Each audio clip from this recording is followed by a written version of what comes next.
Hey everyone, I hope you're all doing well. In this video, we are covering some of the updates per patch 13 in Sons of the Forest, so let's check it out. The first one on the list is that you can use tarps to build walls. I know we have been able to put them in the floors and ceilings for some time now. I really only use tarps for saving in caves, so I don't have much else to say about this featured update. It's kind of funny they placed it on the featured update, so we're just gonna move along. The updates related to the 3 findable book items and a few new note pickups have connections to each other, but also to some other updates, so let me explain. You will find note pickups in the entertainment bunker, the residential bunker, and then the fisherman huts. The note you find in the residential bunker speaks of finding the fisherman huts, and then there is an image of the island with 2 locations circled. If you go to those spots, you find the fisherman huts that contain at least 2 of the findable book items and the other pickup notes. All of the note pickups are related to the presence of the fishermen, and they are hinting that they were there a while ago, are long deceased, and are scared of the caves, or were scared of the caves. I'm starting to think the fishermen are the skeletonized bodies we are seeing and were the first to have settled on the island. The 2 findable book items allow you to construct furniture that requires a ton of creepy armor. I'm not much of a fan of the furniture items, but if anything, you could use them as a temporary storage for said creepy armor. If you don't remember where the residential bunker is, it is across the way from the entrance of Cave D, located at the largest lake of the map. It's the bunker that has the sluggy cutscene and where you find the katana. The other note pickup is in the entertainment bunker, and that note alludes to the Sons of the Stars people arriving on their boat. So if you go to the location in the note, you will find the pajamas, which is another update. The PJs have been moved to the sailboat. The PJs can be found in the sailboat closest to the waterfall. The entertainment bunker is the bunker that has the gym and the nightclub and is located close to the forest crash landing site at the start of the game. This is a good update because prior to this move, the pajamas were acquired super late in the game and you needed all 3 cards to get them. This gives people playing in hard survival an advantage because if you don't wear or eat something that provides a good comfort rating before sleeping, you do not get a good night's rest and your vitality and stamina bar gets drained. To remedy that, you'd have to sit for a minute or 2 to replenish it fully. So yeah, with this update, the pajamas are easily accessible now, and it makes it a little bit easier for people playing hard survival to actually replenish their stamina and their vitality. All of what I just said covers 2 of the 3 findable book items and all of the note pickups. The last findable book item is found in Cave D, and I'll cover that towards the end as there is a story update and some may consider that a spoiler. Now, once you put away your pickup notes, they disappear. They don't show up over by the books in the inventory, and you can't find them in your crafting book like in the forest.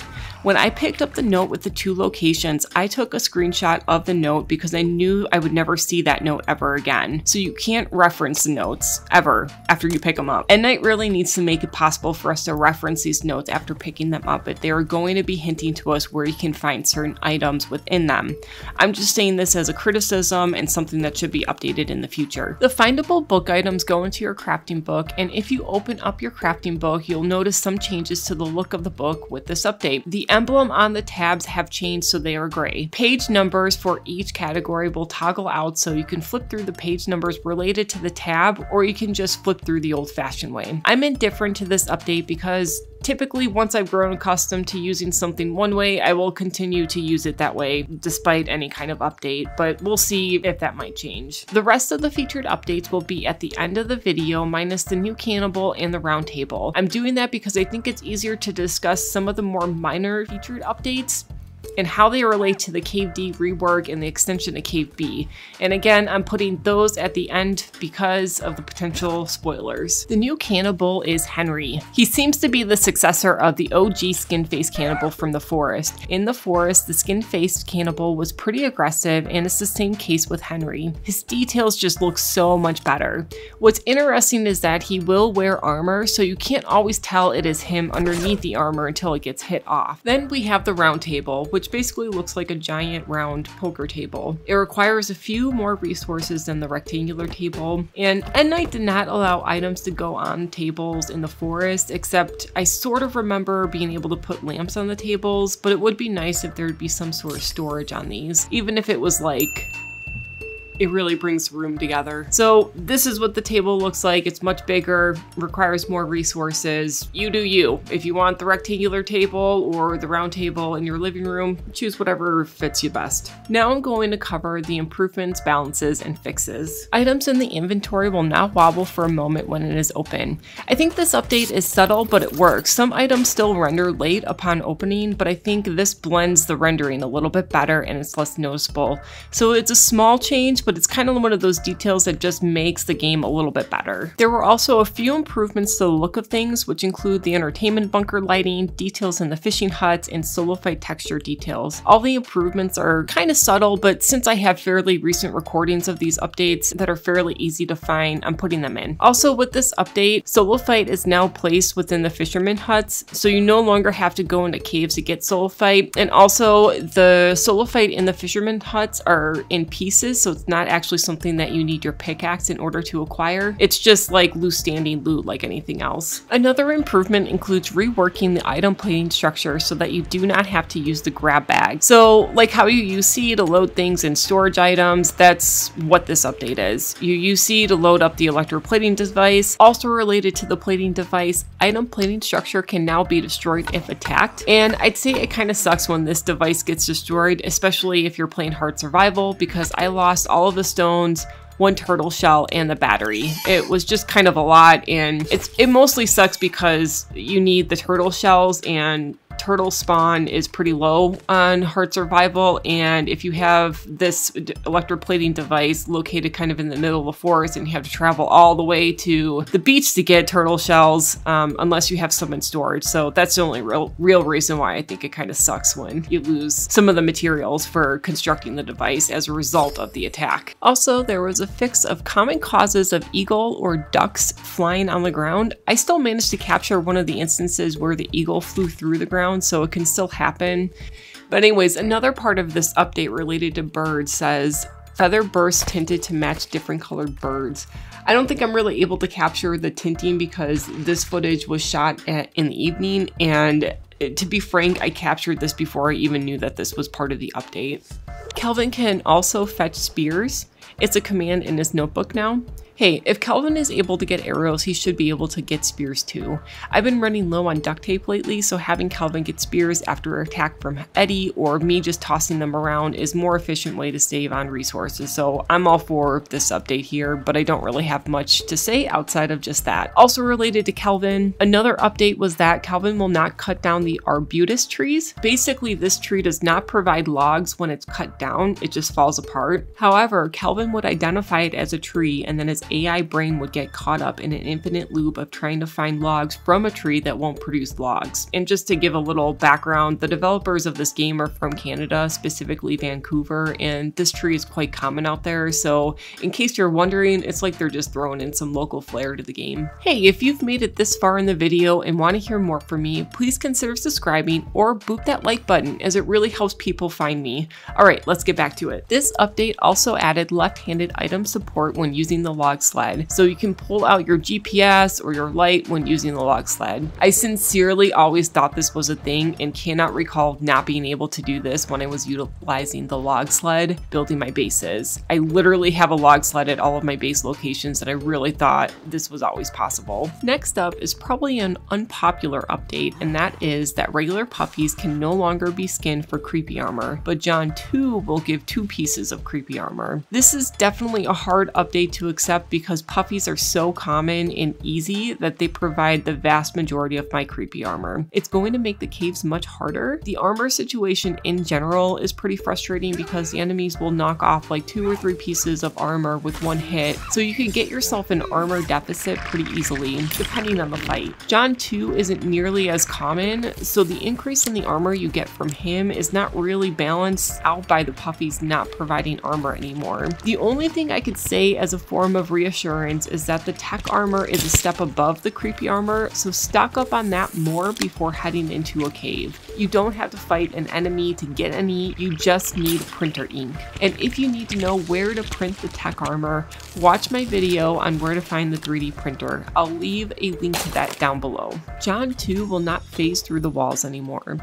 I don't necessarily have good footage of this, but yeah, he would be able to get into your base and really mess things up. Not to mention, there was one time where you could hear him messing things up, but you couldn't actually see him. He was just kind of like in the ether.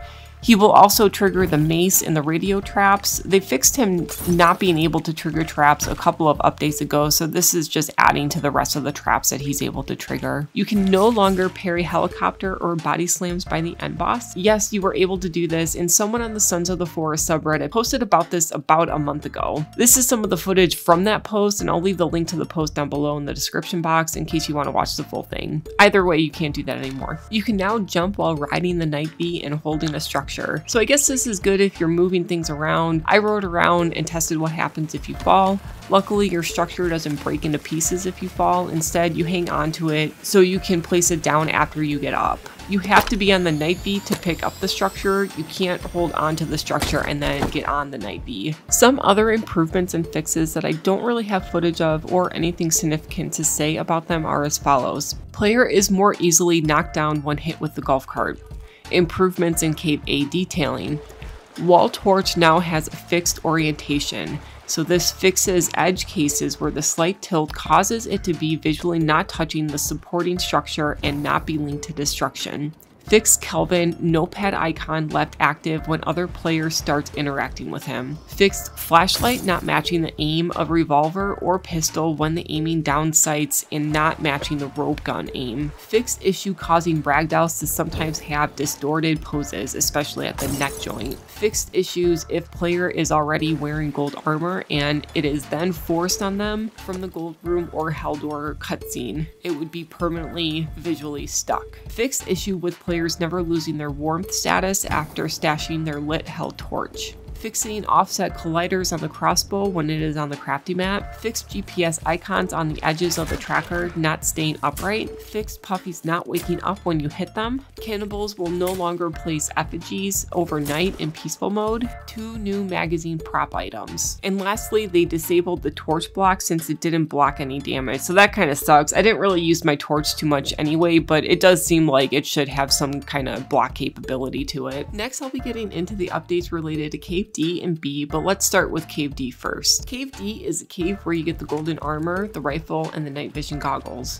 There are 2 entrances and 1 exit, and they are located here on the map. Cave B is the rope gun cave that is near the forest crash landing start point. There will be some spoilers in the story development, especially for Cave D, so tune out now if you don't want to hear any spoilers. Cave D has 2 entrances, and both of these entrances get funneled to a wide open chamber via a slide. It was like that before the rework, but I'm saying this to let you know the 2 entrances are not connected to each other. So if you enter one way and make it out, you will need to go to the other entrance to get anything that was in the stretch of that cave entrance. Like before, this cave is massive. You will encounter wide open chambers, and there are areas where you have the option to go left or right, but they will always lead you to either a dead end or get you back on the intended path. There are more markers in the cave now too, and that has been done with another update, which is dynamic hanging skull lights added to some caves. This cave had some of that dynamic lighting before the update, but there is a lot more of that now. There are some other markers too, like this area that has a bright red light. The Sons of the Stars people are illuminated by lights, and I still got lost in this cave. Like, I unintentionally backtracked a few times, but if you get used to the map, it gets easier. It was while navigating this cave that I also learned the blue Puffies will provide creepy armor still. So the balancing update about the regular Puffies losing their ability to provide creepy armor does not apply to the blue ones. The other mutant related update is that the twins can now break through and emerge from the ground in both caves and the overworld. So cool, now the cover image of the game makes some sense. I came across the twins both in caves and in the overworld naturally, and you essentially hear a rumble like the earth is moving, and the twins come out faster if you pass them. I noticed they come out in the overworld more frequently right at dusk.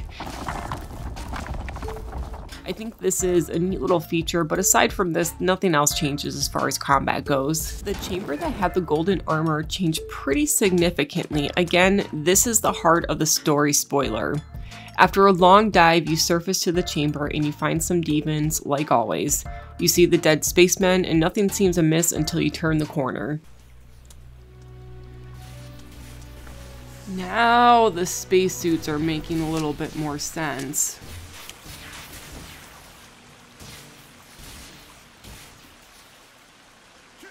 It's a vast chamber filled with flashes of lightning and then a spaceship. You can walk around and on the spaceship. The lightning isn't harmful to you directly or as you walk on the spaceship. If you go around to the back of the ship, you can break open some planks and inside is a golden armor. It is kind of cool. The golden armor was holding a skeleton together, and when you actually take the armor off, he falls apart. But that is about it. The golden armor is really all that is discoverable in this chamber. So what do you all think about the spaceship update? I was legitimately confused by the spacemen and the spacesuits when I went through this cave a few videos ago, which was before this update.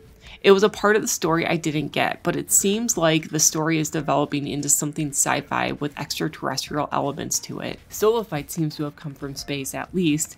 Tell us your thoughts about this in the comments down below. To head out, go towards the driver's side of the ship and you'll see what resembles a ramp, and you could go up and then there are 2 sets of rope to continue to climb through. After that, you will descend down a rope and drop down to a slide. It is there you will find the question mark item.